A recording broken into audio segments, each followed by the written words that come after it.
सिद्धेभ्यः ॐ नमः सिद्धेभ्यः।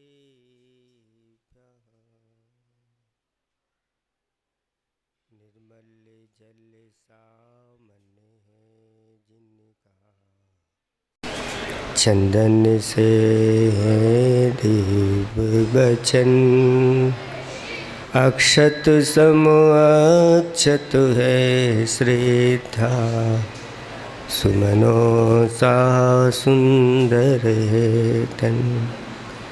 नैवेद्य चरित जान है दीपक, बसु विधि करते धूप दहन। ध्यान सुफल है अर्घ्य समाधि, मुनिवर तुमको नित्य नमन। अनर्घ्य पद को पाने गुरुवर, मेरा अर्घ्य समर्पित है।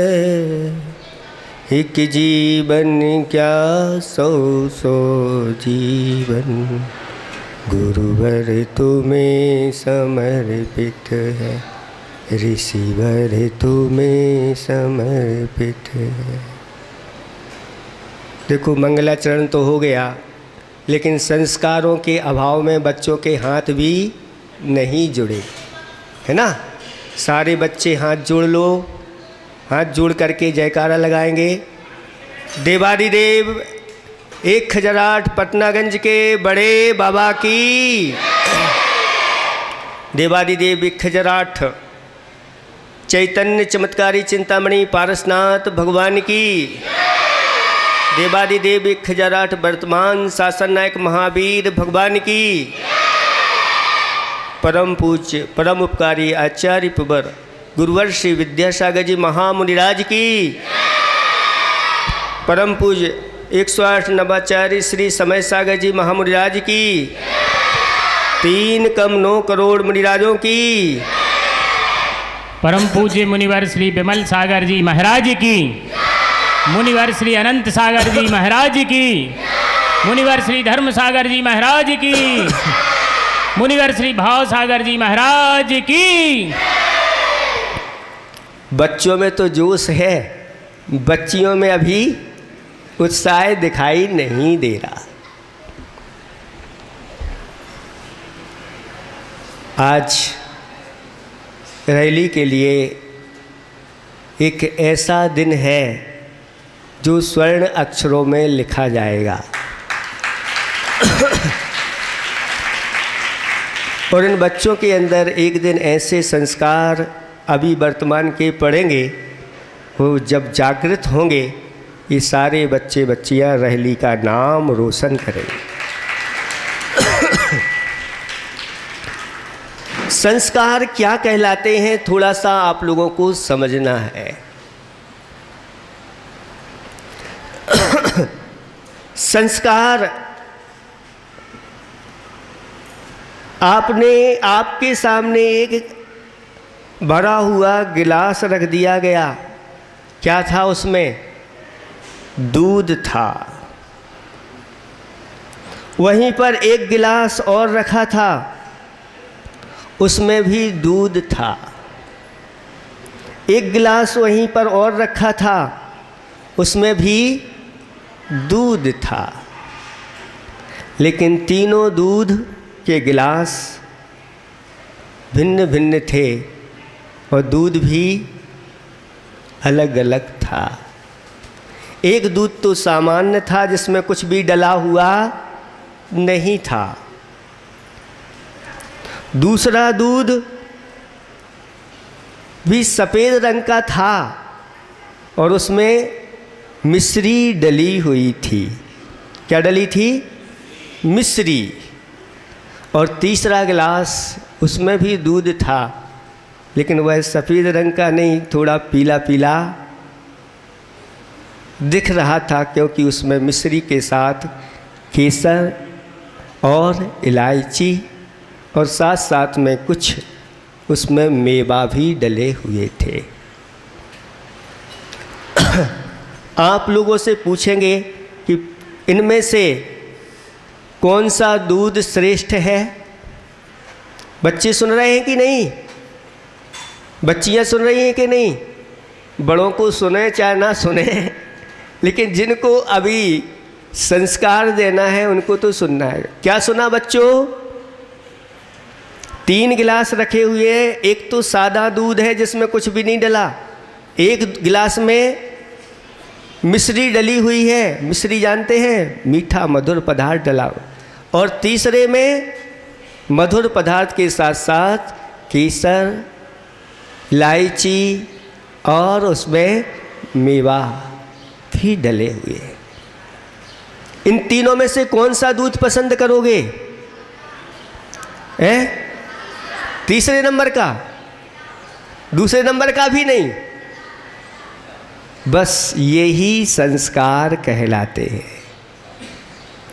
एक दूध में किसी प्रकार का कोई संस्कार नहीं है। अगर कोई उसको एक पी भी ले तो एक घूंट से ज़्यादा, क्योंकि इसमें कुछ मीठा आदि डला नहीं। और दूसरा मीठा है, वो संस्कारित हो गया है, लेकिन पूर्ण संस्कारित नहीं। और तीसरा उससे भी ज़्यादा संस्कारित है अच्छी अच्छी वस्तुओं से। इन तीनों गिलासों में कीमत किसकी ज़्यादा है? बोलो। तीसरे गिलास की। आप लोग समझ रहे हैं कि नहीं? बच्चियां समझ रही हैं कि नहीं? ये किसका प्रभाव है? संस्कार का प्रभाव है। और उसी दूध को अगर ओटा दिया जाए और वह मावा बन जाए तो दूध से भी ज़्यादा उसकी कीमत हो जाती। अब वहाँ पर एक मावा रखा है और बाजू में मावा से बने हुए पेड़े रखे हुए हैं,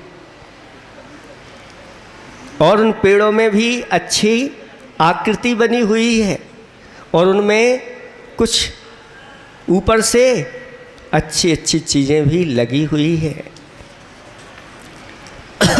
अब मावा से ज़्यादा कीमत किसकी हो गई?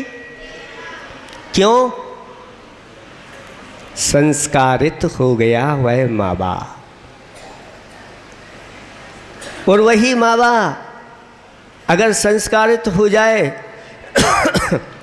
रसगुल्ले बन जाए तो बोलो कैसी कीमत हो जाती। अगर अभी ऐसी स्थिति में आप लोगों के सामने रसगुल्ले रख दिए जाएं तो रखे नहीं रहेंगे, दिखेंगे नहीं। ऐसी गर्मी पड़ रही है और प्यास भी लगी हुई है, और सामने अगर ऐसी वस्तुएं मिल जाएं, लेकिन जो संस्कारित होते हैं बच्चे, जिसके अंदर संस्कार होते हैं, चाहे पेड़े रखे हों, चाहे रसगुल्ले रखे हों, चाहे अमृत भी क्यों नहीं रखा हो, वह बच्चा कहता है माँ पहले मुझे द्रव्य दो, मैं भगवान के दर्शन करके आऊँगा, फिर बाद में इसको पी। ऐसे बच्चों की कीमत बहुत बढ़ जाती है इस दुनिया में, और उनका महत्व बढ़ जाता है उनके घर में, उनकी समाज में, उनके नगर में। उन बच्चों का महत्व बढ़ जाता है। इसलिए संस्कार क्या कहलाते हैं? धर्म और संस्कृति व्यक्ति के संस्कार के आधार से चलती है। धर्म कब चलेगा? जब हमारे अंदर संस्कार होंगे।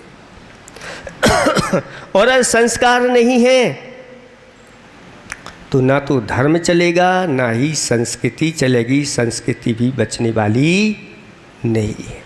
इसलिए इस संस्कार हैं तो हमारा जीवन सुरक्षित है, हमारी संस्कृति सुरक्षित है, हमारा धर्म सुरक्षित है, हमारा राष्ट्र सुरक्षित है, हमारा नगर सुरक्षित है, हमारा समाज सुरक्षित है, और हमारा घर सुरक्षित है। कहते हैं कि एक संस्कारवान बालक या बालिका अपने पूरे परिवार को सुरक्षित रखने की क्षमता रखता है।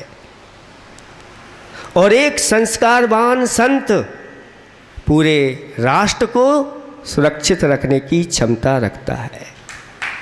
और जब चतुर्थकाल होते हैं और एक संस्कारवान भगवान आ जाते हैं तो तीनों लोगों को सुरक्षित रखने की क्षमता उनके पास होती है, उनके चरणों में आकर के करते हैं। नीतिकारों ने कहा है कि जो माँ बाप अपने बच्चों को सुसंस्कार नहीं डालते वो माँ बाप अपने बच्चों के शत्रु हैं। माता पिता शत्रु तुल्य हैं, क्योंकि वह अपने संतान का अहित करने वाले हैं, अपनी संतान को दुर्गति में ले जाने वाले हैं। ना तो अपनी सुरक्षा रख पाएंगे, ना ही अपने बच्चों की सुरक्षा रख पाएंगे।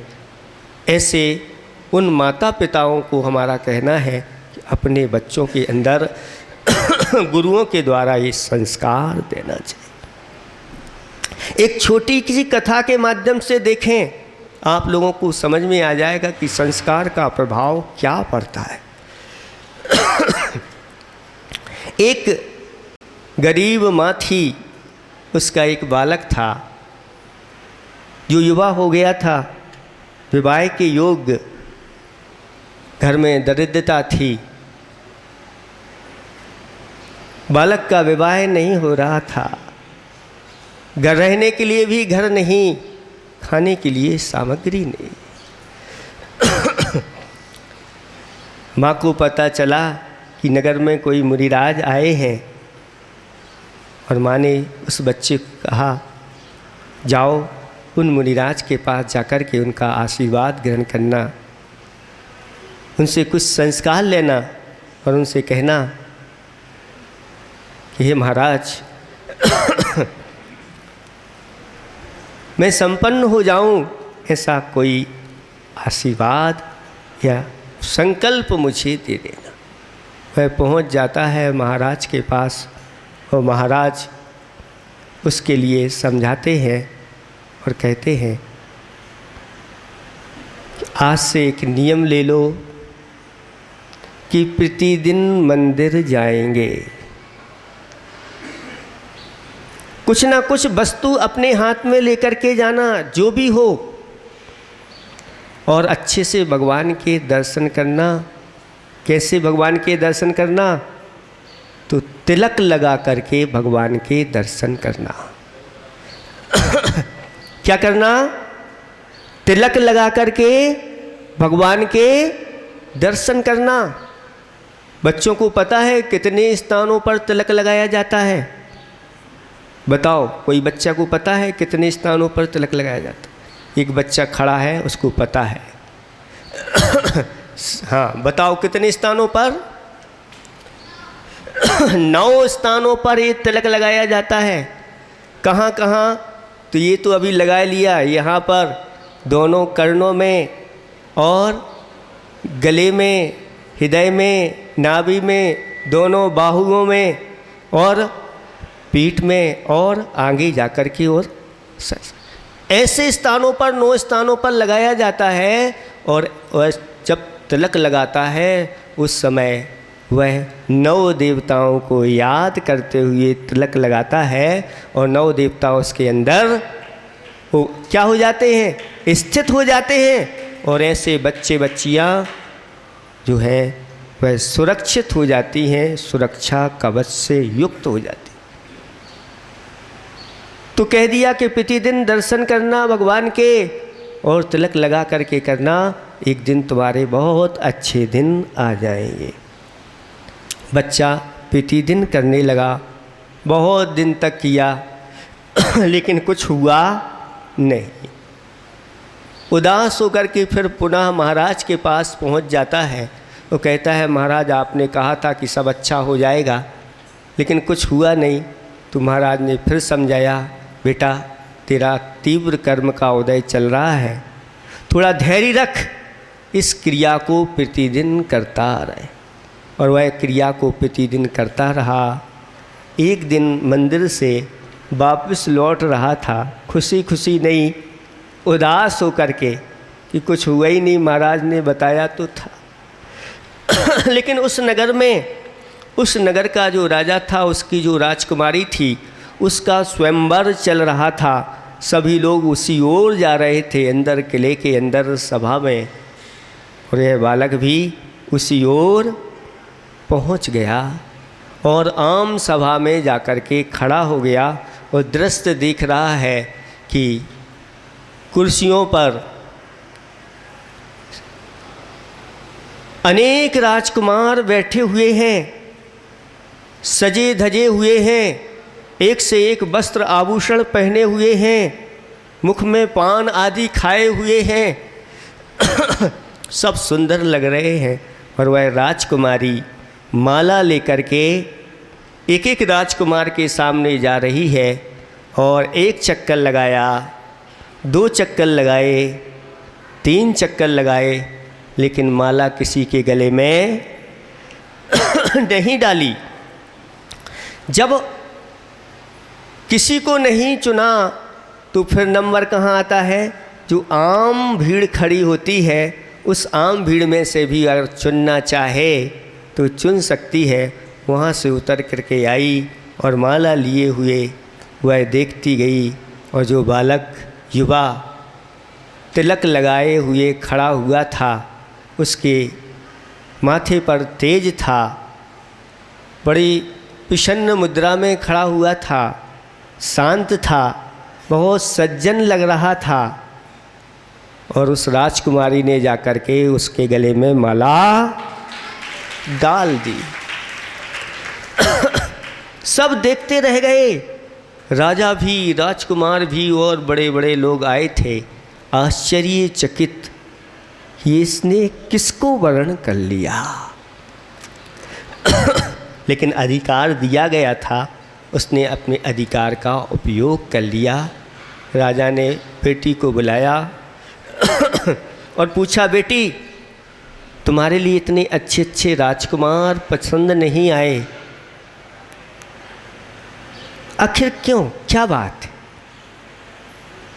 तो पिताजी से कहा कि पिताजी मैं तुम्हारी इकलौती बेटी हूँ, मेरा कोई भाई तो है ही नहीं, और ये आपकी जो संपदा है वो सब मेरी संपदा है, मुझे धन की कोई कमी नहीं, इसलिए मुझे धनवान नहीं चाहिए था।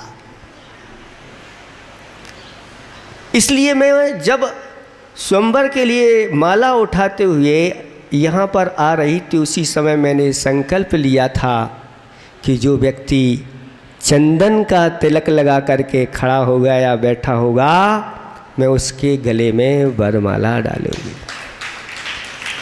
सारे राजकुमार तिलक लगा करके आए थे, लेकिन कौन सा तिलक? कोई कुमकुम का, कोई किसी का, अनेक प्रकार के, कोई रत्नों के तिलक लगा करके आए थे लेकिन उनका चयन नहीं हुआ। चयन किसका हुआ? जो तिलक। बेटी ऐसा क्यों? तो बेटी ने बता दिया कि जो चंदन का तिलक लगा करके आया होगा वह नियम से धर्मात्मा होगा, संतोषी होगा, शांत होगा, सदाचारी होगा। और इसीलिए पिताजी मैंने वर्ण किया है। पिताजी भी प्रसन्न हो गए, दोनों का विवाह कर दिया गया और उस बालक के लिए राजकुमार के कुंवर को कहलाता है ना, तिलक दे दिया उसको, तिलक लगा करके उसको सिंहासन पर विराजमान कर दिया। ये भगवान की भक्ति का प्रभाव, ये बालक के अंदर संस्कार का प्रभाव है। कहते हैं जो बालक प्रतिदिन भगवान के दर्शन ऐसे ही तिलक लगा करके करते हैं, वो एक दिन 3 लोक के तिलक बन जाते हैं और उनका सम्मान सारा का सारा विश्व करता है। ये संस्कार का प्रभाव है।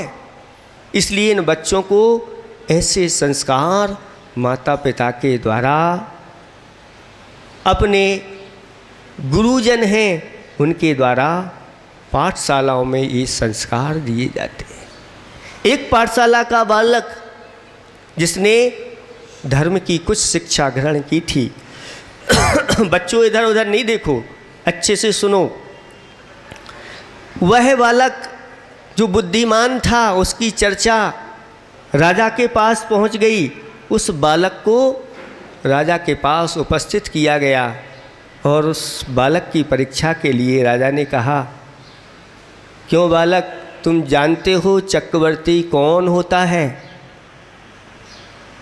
तो बालक ने कहा, हाँ मैं जानता हूँ, जो 6 खंड का अधिपति होता है वह चक्रवर्ती होता है।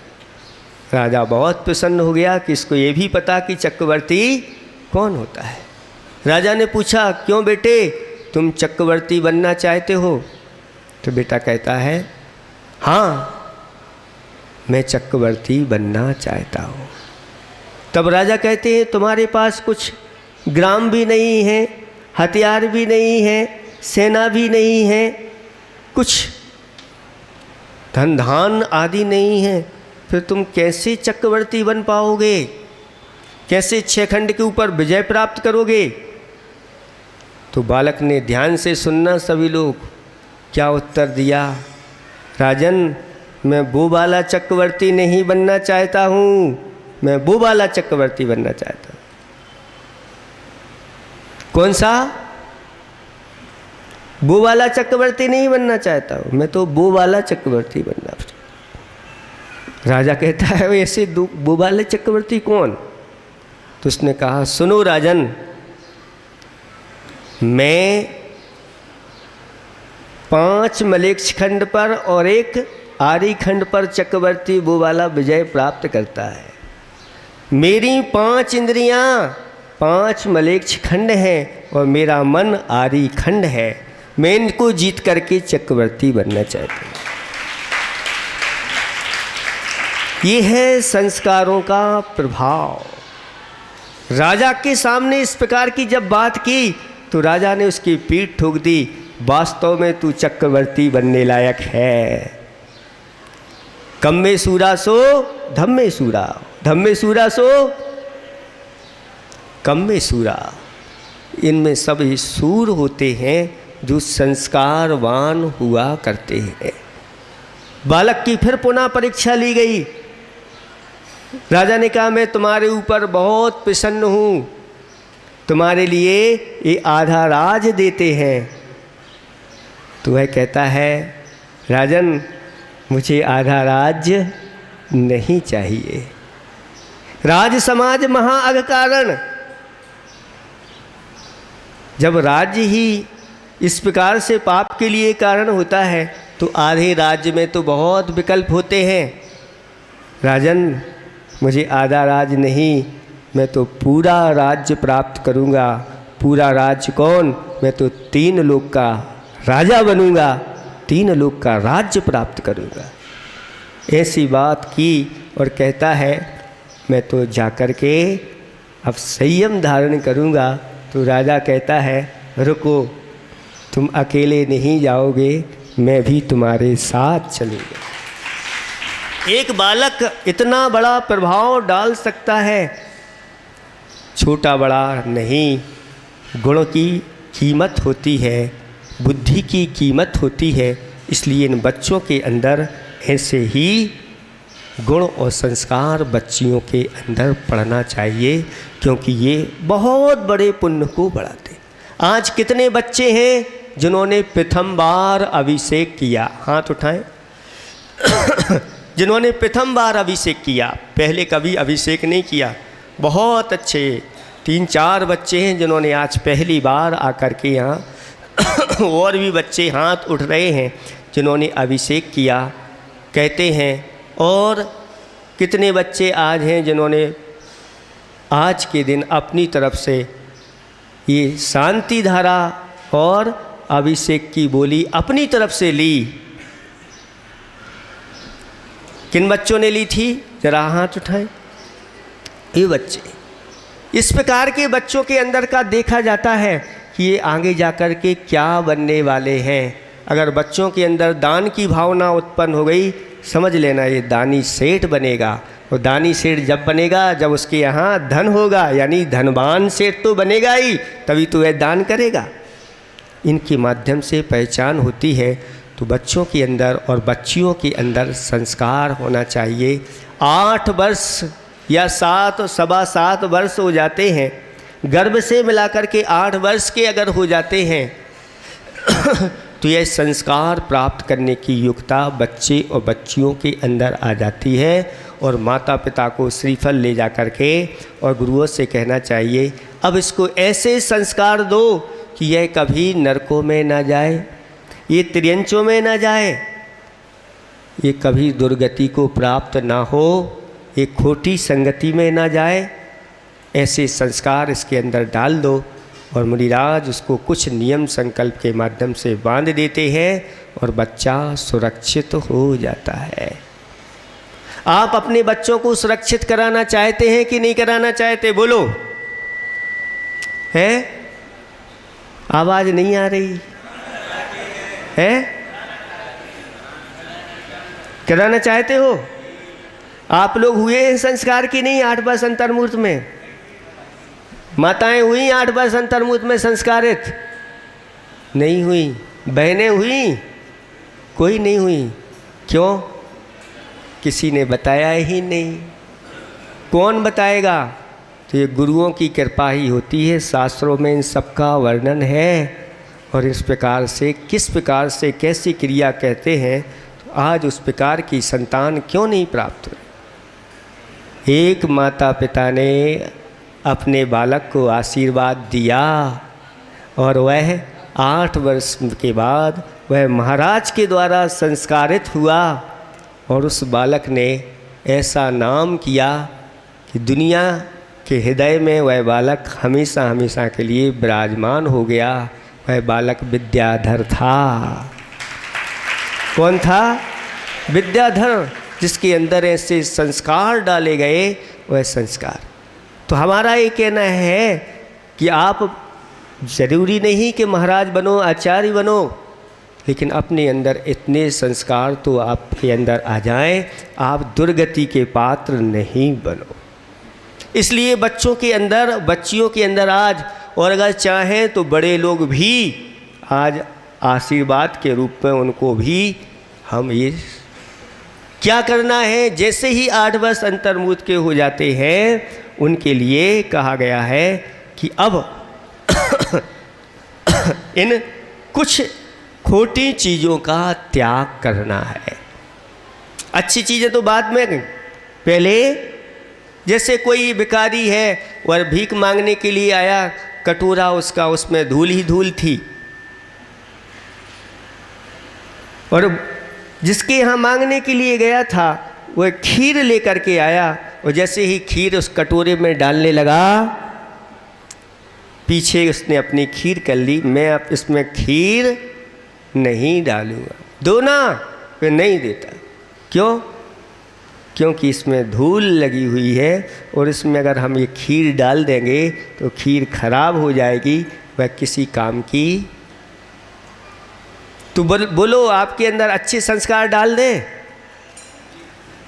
लेकिन अगर खोटे संस्कारों की धूल लगी हुई है तो वो अच्छे संस्कार भी खराब हो जाएंगे। इसलिए ध्यान से सुन लो, पहले इन खोटी क्रियाओं को त्याग करना है। जो बच्चे इन खोटी क्रियाओं का त्याग करेंगे वो बच्चे यहाँ पर आ करके बैठते चले जाएंगे क्रम से। सबसे पहले सुन लो, ध्यान से सुनना, अपने जीवन में कभी शराब आदि नशीले पदार्थों का सेवन नहीं करेंगे। बच्चे और बच्चियों के लिए, दोनों के लिए है उपदेश। कितने लोग तैयार हैं, बच्चे बच्चियां अपने जीवन में कभी भी नशीले पदार्थों का सेवन नहीं करें? बहुत अच्छा, बहुत अच्छा। हाँ, ताली बजा करके इनकी अनुमोदना करो। कितने बच्चे हैं, क्योंकि कहा गया है ये नशीले जितने भी पदार्थ होते हैं वह जीवन में अमंगल लाते हैं, मंगल नहीं करते। इसीलिए लिखा है अमंगलम गुटखा खाद्यम, अमंगलम मद्य सेवनम अमंगलम धूम्रपानम च अमंगलम सर्वकुविष्णम। ये मंगलाचरण सुना है आप लोगों ने? ये मंगलाचरण नहीं, ये अमंगलाचरण है। क्या है? अमंगलाचरण है। अगर ये चीज़ें अपने जीवन में आ गई तो अमंगला यानी जीवन अमंगल हो जाएगा।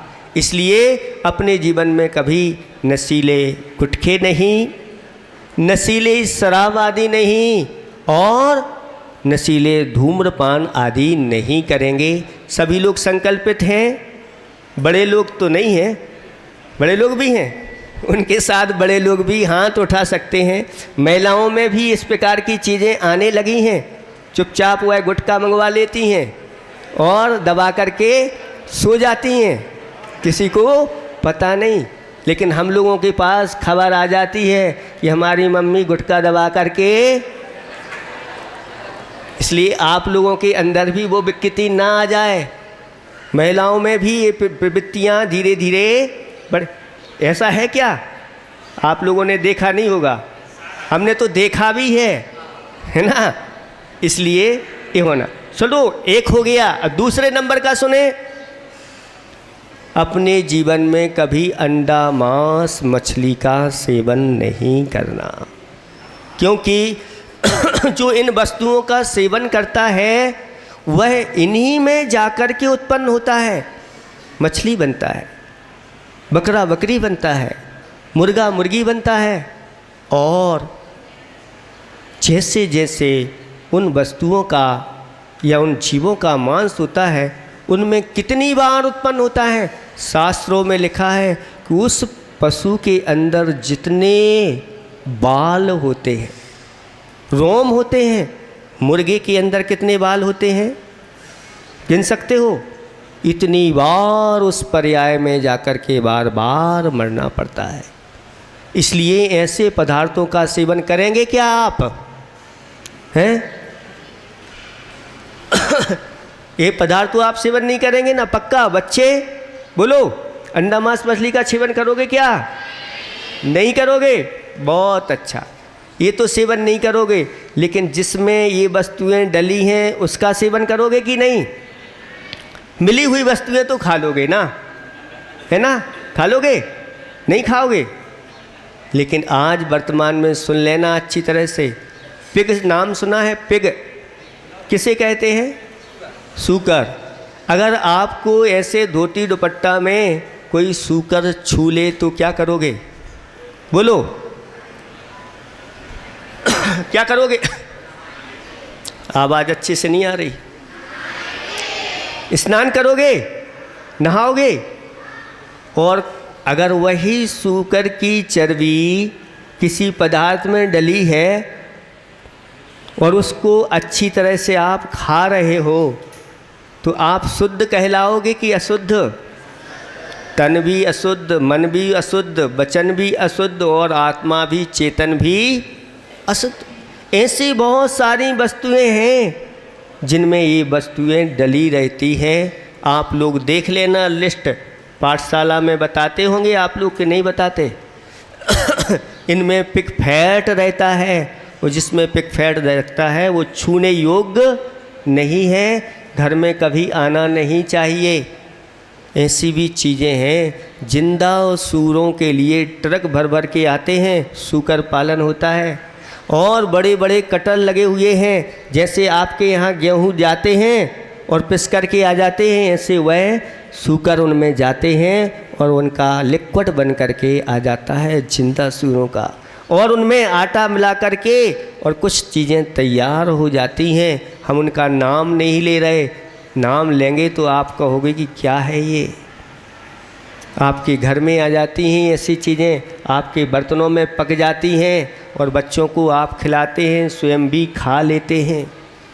इसलिए ऐसी चीज़ों का सेवन नहीं करेंगे।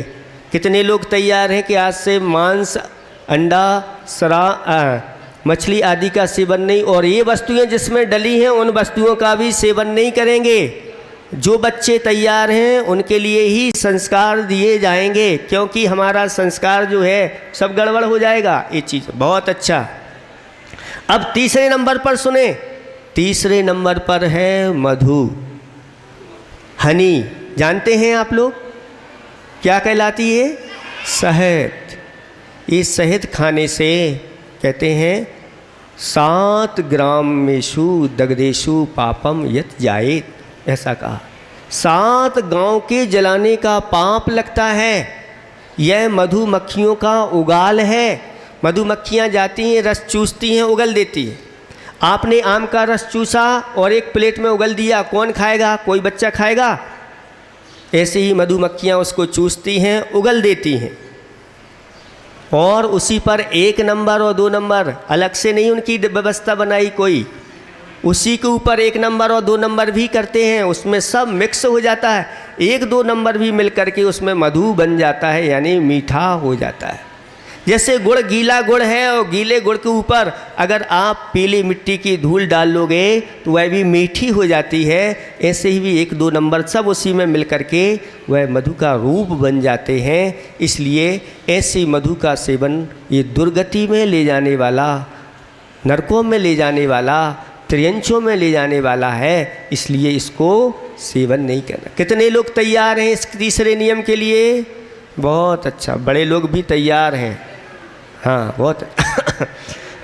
चौथे नंबर का नियम सुने, 5 उदंबर फल जिनमें जीव भरे रहते हैं। बड़, बरगद, पीपल, पीपल का पेड़ उसमें गोल गोल फल होते हैं, बरगद के पेड़ में गोल गोल फल होते हैं, एक उमर होता है उसमें गोल गोल फल लगे रहते हैं, बिना पुष्प के ये फल लगते हैं।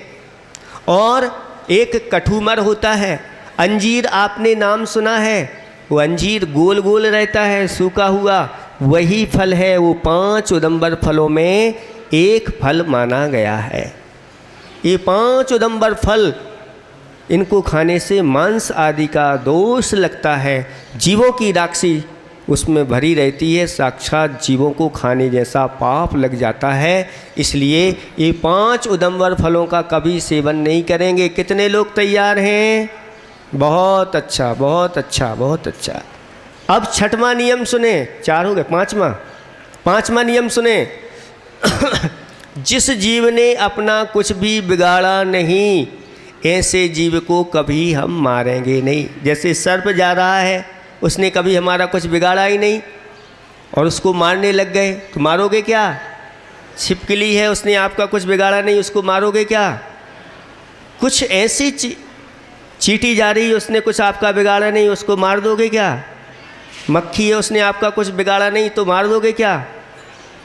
मच्छर है, अगर उसने आपका कुछ बिगाड़ा नहीं तो मारोगे क्या? हैं?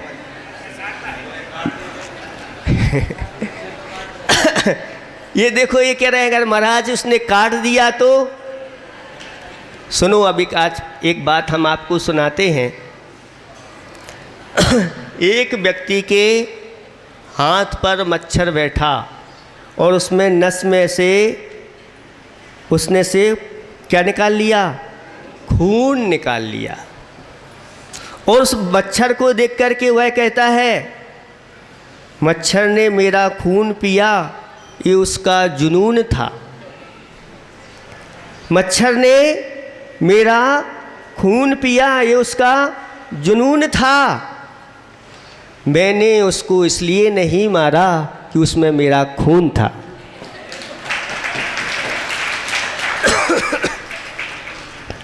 अपने खून को मारा जाता है क्या? है जिसमें आपका खून, आपका अंश पहुंच गया, वो क्या मानने योग्य है? नहीं, वो तो आपका ही हिस्सा हो गया। अच्छी तरह से उसको आशीर्वाद दो, जाओ अब घुमाओ। क्या करना? उसको उड़ा दो। अब खाद पी लिया है अच्छी तरह से, अब घूम आओ, भ्रमण करके आ जाओ। यही तो दया कहलाती है, यही तो सज्जनता कहलाती है। ये दया और सज्जनता जिस दिन आपके अंदर आ गई, समझ लेना एक दिन आप बहुत उत्तम व्यक्ति बन जाओगे, इसमें किसी प्रकार का कोई संशय। तो अभी तो इतना नियम दे रहे हैं कि जिसने कुछ बिगाड़ा नहीं उसको नहीं मारेंगे। कितने लोग तैयार हैं? बहुत अच्छा, देख लो ये आप सब तैयार हो रहे हैं। नहीं तो महाराज कहो कि हम ज़बरदस्ती कोई नियम नहीं देंगे, जो तैयार होंगे वही यहाँ पर आएंगे, ठीक है। कितने नियम हो गए? 5। अब छठवां नियम सुनो। आज का नियम छठवां कौन सा है? जिन्होंने ऐसे उच्च कुल में जन्म लिया है और जन्म लेकर के जो भगवान के देव शास्त्र गुरु के या नव देवता के दर्शन नहीं करते, वह मर करके क्या बनते हैं? सुनो बच्चियों सुनो अच्छी तरह से। जिन्होंने जैन कुल में जन्म लिया और अगर वह दर्शन का नियम नहीं लेते, दर्शन आदि नहीं करते, वह मर करके क्या बनते हैं पता है? बोलो। उल्लू बनते हैं। कौन बनते हैं? उल्लू। और उल्लू दिन में उनको दिखाई नहीं देता। जिन्हें ऐसे जैन कुल में जन्म लेकर के भी भगवान दिखाई नहीं दे रहे, 3 लोक के नाथ उनके दर्शन करने के भाव नहीं हो रहे, कर्म कहता है चलो अब तुम्हारे लिए यहाँ ज़रूरत नहीं। उल्लू की पर्याय में पहुँच जाते हैं और रात भर उल्लू घूमते रहते हैं और दिन भर क्या करते हैं? उल्लू दिन भर सोते रहते हैं और रात भर बस। अगर आपने मनुष्य पर्याय प्राप्त करके और आप दिन भर सोते रहे और रात भर जेब में हाथ डाल करके घूमते रहे होटलों में, यही पर्याय मिलने वाली है, चिंता मत करना। और एक बार और हम लोग पिछला चतुर्मास हुआ, वहाँ देखा कि उस मंदिर में चमगादड़ लटकती रहती है। उनको भगाओ तो भागती नहीं। ये क्या? तो ये वही है जो कभी जीवन में मंदिर नहीं आते थे, कर्म के उदय से चमगादड़ बने और भगवान के सामने वहीं पर लटके रहते हैं, दिन भर लटके रहो। ये दशा होती है। इसलिए जैन कुल में जन्म लिया है तो 9 देवता में से किसी के तो दर्शन अवश्य आप लोगों को करना। 9 देवता जानते हैं? सुन लो अच्छी तरह से। 9 देवता कौन कौन से होते हैं? सबसे पहले नमोकार मंत्र तो सब बच्चियों को आता है कि नहीं? नमो अरिहंताणम। इसमें किसको नमस्कार किया?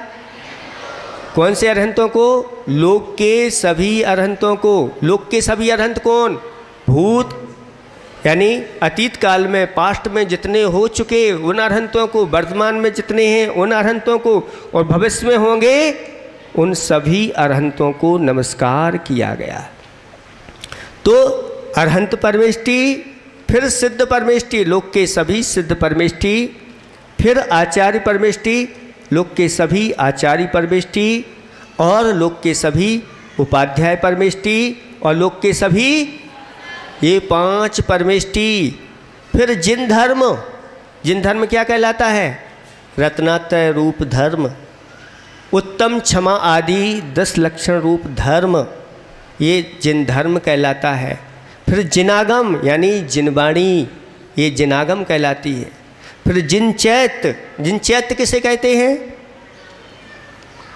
जो भगवान की प्रतिमाएं होती हैं उनको क्या बोलते हैं?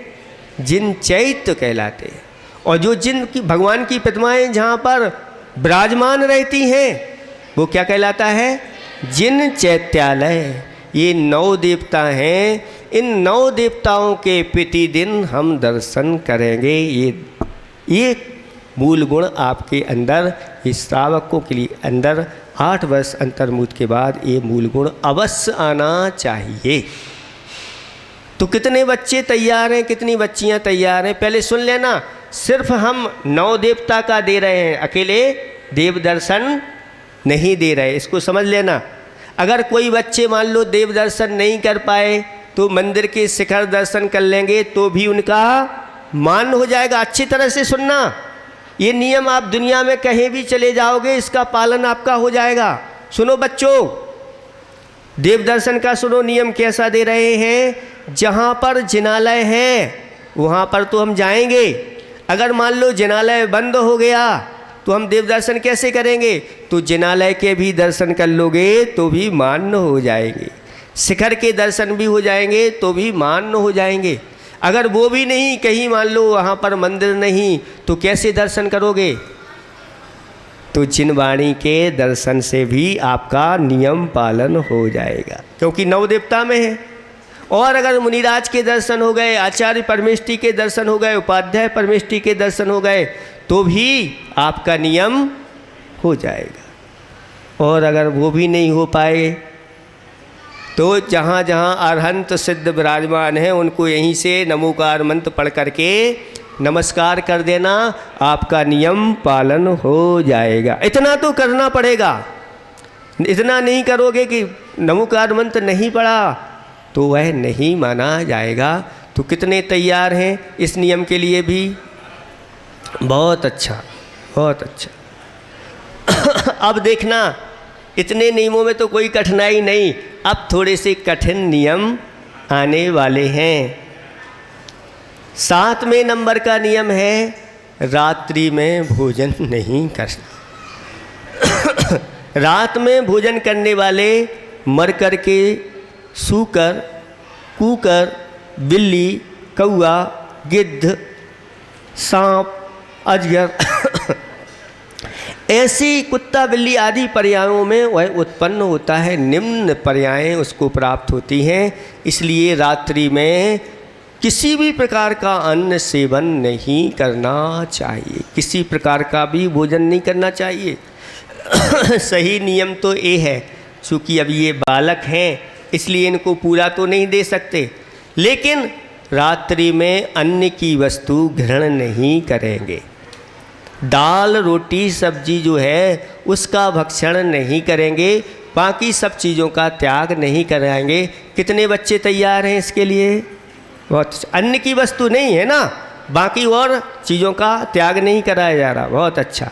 सुनो, इसमें भी एक नियम कर लेना, जिसका दिन दिन में अच्छे से पालन हो जाए तो दिन दिन में ही लेना। और अगर अधिक से अधिक ज़्यादा लेट हो जाओ तो कितने बजे तक एक सीमा बना लो कि इसके बाद तो कभी सेवन नहीं करेंगे। कितने बजे तक? 7, 7:30, 8, कितने बजे तक? 8 है ना। कभी भी कोई समस्या आ जाए तो 8 के बाद तो वैसे करना नहीं, ये विशेष आप लोगों को अधिक से अधिक, जिससे नियम टूटेगा नहीं। 8 बजे का उल्लंघन नहीं करेंगे। पैसे लेना तो दिन में ही है, ठीक है। इसके लिए सब तैयार हैं? बहुत अच्छा, इसमें भी आप पास हो गए। अब 8वें नंबर का है छना हुआ पानी पीना। अब तो फेल होने वाले हैं सब लोग। कुछ नहीं होंगे, कुछ बच्चे तो अभी भी हिम्मत लेकर के आए हैं कि महाराज हम तो आपसे संस्कार लेकर के जाएंगे। तो कम से कम 24 घंटे में एक बार तो छना हुआ होना चाहिए, है ना। कितना? 24 घंटे में एक बार छना हुआ पानी। और अगर कहीं नहीं मिला छना हुआ पानी तो कपड़ा लगा लेना, रूमाल लगा लेना, ठीक है। ये नियम कितने लोग तैयार हैं? बहुत अच्छा, बहुत अच्छा। अब सुनो सुनो, अच्छा अगर नहीं मिले, कहीं ऐसी मजबूरी में आ जाए, है ना, तो बाहर की आप लोगों के लिए छूट है। प्यासे नहीं मरोगे, चिंता नहीं करना, है ना। इतनी बच्चों के लिए अभी इतनी छूट दे रहे हैं कि बाहर कोई ऐसी समस्या आ जाए तो कोई बात नहीं, कर लेना। महाराज जी से और भगवान से आकर के अपनी निंदा गढ़ा कर लेना और एक माला आप अलग से फेर लेना। ये अष्टमूल गुण संस्कार जिसके जीवन में आ जाते हैं, वह उसके लिए शास्त्रों में लिखा है कि जो इन 8 मूल गुणों का पालन करता है, देवों में जाकर के अष्ट रिद्धियों का स्वामी होकर के वहाँ पर सब कुछ उसको प्राप्त होता है, नरकों में जाने से बच जाता है, दुर्गति में, और उसका इसी भाव में ऐसा पुण्य आता है, उसके सारे कार्य सिद्ध होते चले जाते हैं, उसके यहाँ कोई चीज़ की कोई कमी नहीं होती। ऐसा बालक वास्तव में वह बालक है। ऐसे संस्कार आपके अंदर और इन बालिकाओं के अंदर, सबके अंदर आज पढ़ने वाले हैं। इन संस्कारों को लेकर के जाना। और ये सब तो ठीक है, लेकिन एक अंतिम और बात कहना है, फिर हम समाप्त करेंगे, फिर संस्कार की विधि यहाँ बताई जाए। अंतिम नियम है कि आपको जैन तो बन गए, लेकिन साथ साथ में कुछ ऐसी चीज़ें भी हैं जो अपने अंदर बैठा हुआ मिथ्यात है, जो हमारे लिए 84 लाख योनियों में भटकाता है। इसलिए मिथ्यात का भी त्याग करना है। क्या करना है? मिथ्यात का त्याग। अगर इतना हो गया तो आज से सच्चे जैनी हैं। और ये सब इन बच्चों को बड़े सम्मान के साथ देखना, इनको सम्मान के साथ रखना, क्योंकि इन्होंने गुरुओं से अपने जीवन में इन संस्कारों को ग्रहण कर लिया है। मिथ्यात जानते हैं, जो सच्चे देव नहीं हैं, सच्चे गुरु नहीं हैं, सच्चे ग्रंथ नहीं हैं, ऐसे इनकी पूजा अर्चना, इनको नमस्कार नहीं करना। समझ में आ रहा है बच्चों को? समझ में आ रहा? जो सच्चे देव कौन से होते हैं? वीतरागी। सुनो अच्छी तरह से बच्चों, जो वीतरागी हैं, सर्वज्ञ हैं और हितोपदेशी हैं, वो कौन है? सच्चे देव। सच्चे गुरु निर्ग्रंथ यथाजात मुद्रा के धारी, वो कौन है? कौन है? और सच्चे शास्त्र जिनवाणी, सच्ची शास्त्र हैं, इनकी ही पूजा अर्चना करना, इनको ही नमस्कार करना आदि आदि। और लौकिक जो नमस्कार माता पिता आदि को होता है, वो भगवान मान करके नहीं, वो गुरु मान करके नहीं, उनको माता पिता भी एक तरह से लौकिक गुरु की उनके लिए वो बात अलग है कि लौकिक विनय जो आपकी चलती है उसमें कोई दोष आपको नहीं लगेगा। इस तरह से ये संस्कार आज आप लोगों को लेना है। और जिसके जीवन में ये संस्कार आते हैं, कहते हैं अगर वह पत्थर में अगर संस्कार डाल दिए जाए, शिल्पी के द्वारा पहले उसका खोटापन निकाल दिया जाए, तो उसमें भगवान की मूर्ति प्रकट हो जाती है। लेकिन अभी पूज्य नहीं बनी है, खोटी चीज़ वस्तुएं निकाल दी, लेकिन वह भगवान की मूर्ति तो हो गई, लेकिन अभी पूज्य नहीं। लेकिन मुनि राजों के द्वारा, आचार्य परमेष्टि के द्वारा, उपाध्याय परमेष्टि के द्वारा उस मूर्ति के अंदर पंच कल्याणकों के द्वारा अगर संस्कार डाल दिए जाते हैं, तो वह भगवान बन जाती है और उसको दुनिया पूजने लगती है। बस ये पूज्यता को प्राप्त करने वाले संस्कार हैं। इसलिए आप सब लोग अब तैयार हो जाओ और क्रम से यहाँ आकर के बैठेंगे। जो सब बच्चे स्वीकार कर रहे हैं नियमों के लिए, उनके लिए, और बच्चियों के लिए भी एक अलग स्थान बना देंगे। जी बच्चे उठ कर के आएंगे, इधर बैठेंगे, और बच्चियाँ भी एक तरफ बैठेंगी। और बच्चियों के लिए यहाँ से हम मंत्र पढ़ करके क्या देंगे? यहाँ पर पुष्प देंगे उन्हीं सारे मंत्रों को। और इनमें से कोई जो ब्रह्मचारिणी बहनें हैं, वो उठ करके इनके ऊपर छेपड़ करके आएंगी संस्कार के लिए, ठीक है? और इन बच्चों के ऊपर महाराज लोग संस्कार करेंगे। ले आओ। कम समय में बहुत बड़ा कार्य इन लोगों ने कर लिया, क्योंकि संस्कार के बिना जीवन का कोई मूल्य नहीं होता। जैसे बहुत सारे जीरो रखे हुए हैं, बेटे इधर देखो, बहुत सारे जीरो रखे हुए हैं और अंक नहीं है, तो उनकी कोई कीमत है क्या? लेकिन अगर एक बहुत सारे जीरो के आगे एक रख दिया तो कितना हो जाता है? 10 नहीं, कितने जीरो लगे हुए हैं? कोई लाख, करोड़, अरब, खरब, बढ़ती, एक अंक लगाने से खरब तक पहुंच गया, ऐसा हो जाता है। ऐसे ही ऐसी भीषण गर्मी में जहां तपा चल रहे हैं, और रहली के बालकों और बालिकाओं के लिए आशीर्वाद दिया। उम्मीद थी कि बहुत कम आ पाएंगे, क्योंकि गर्मी में नींद अच्छी आती है, ये आ नहीं पाएंगे। लेकिन बहुत सारे बालक यहाँ पर, लगभग 45-50 बच्चे ये यहाँ पर बैठे हैं। और बच्चियों की तो गिनती कितनी है? तो दूनी मान लेना, लगभग ये बच्चियाँ सब संस्कार लेकर के यहाँ से जा रही हैं। आप लोगों को ये संस्कार हमारे कैसे अच्छी तरह से पालन हो। सुनो बच्चों, जो नियम दिए हैं उनको आपको क्या करना है, प्रतिदिन उठ करके दोहराना है। क्या करना है? दोहराना है। हाथ जोड़ करके कि हे प्रभु, हे गुरु, आपसे मैंने जो जो नियम लिए हुए हैं मैं उनका फिर से स्मरण करता हूँ। आज से जो नियम लिए हैं, पहला नियम कौन सा लिया है बच्चों? पहला नियम कौन सा लिया है? आज से नशीले पदार्थों का सेवन, ये प्रतिदिन दोहराना है। मेरा नियम है कि मैं कभी जीवन में नशीले पदार्थों का सेवन, मेरा नियम है कि मैं अपने जीवन में कभी अंडा मांस मछली सेवन, मेरा नियम है जो वस्तु ये वस्तुएं जो वस्तुओं में डली हुई हैं उनका सेवन, मेरा नियम है आज से मैं कभी जीवन में शहद का सेवन, आज से मैं कभी पंचोदंबर फलों का सेवन, आज से मैं कभी किसी जीव को जिसने कुछ बिगाड़ा नहीं मारूंगा, आज से मैं 9 देवताओं के दर्शन प्रतिदिन, आज से मैं 8 के बाद अन्न की वस्तु, आज से मैं 24 घंटे में छना हुआ पानी पीऊँगा और मिथ्यात का सेवन नहीं करूँगा। ऐसा प्रतिदिन दोहराओगे तो ये नियम बहुत अच्छे से पालन होंगे और हमेशा हमेशा याद रहेंगे और तुम लोगों का पुण्य बढ़ेगा। दोनों हाथों से यहाँ से बच्चों के लिए आशीर्वाद और बच्चियों के लिए भी दोनों हाथों से आशीर्वाद, और उनके परिवार वालों के लिए भी जो यहाँ लेकर के आए हैं उन सबको आशीर्वाद है।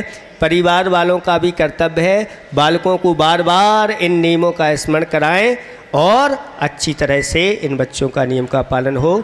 और कोई समापन पर वो तो नहीं रह गई आपकी? बिन जाने व जान के रह गई, बिन जाने व जान की कर लो एक बार समर्पण। तुम प्रसाद ते परम गुरु, सो सब पूरन होए पूजन विधि जानू नहीं जानू आवाज।